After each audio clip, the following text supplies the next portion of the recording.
శ్రీ విష్ణు రూపాయ నమశివాయ.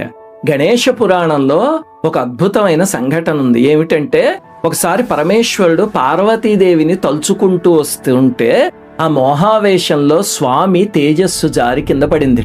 అది భూమి మీద పడగానే అమ్మో ఆ తేజస్సుని భూమి తట్టుకోలేదు అని చెప్పి స్వామి ఆ మట్టి అంతటిని ఇలా చేతిలోకి తీసుకుని వచ్చి కైలాసానికి వచ్చాక పార్వతీదేవికి ఒక శిశువు బొమ్మని తయారు చేసిస్తే అమ్మవారు ఆ బొమ్మ చూసి అబ్బాయి ఎంత అందంగా ఉన్నాడు ఈ పుత్రుడు అని గుండెలకి హత్తుకున్నారు. వెంటనే అమ్మవారికి స్తన్యం వచ్చింది. అది చూసి పరమేశ్వరుడు సంతోషించి ఆ బిడ్డకి ప్రాణం పోస్తే ఆయనే గణపతి అయ్యాడు అని గణపతి పురాణంలో ఉంది.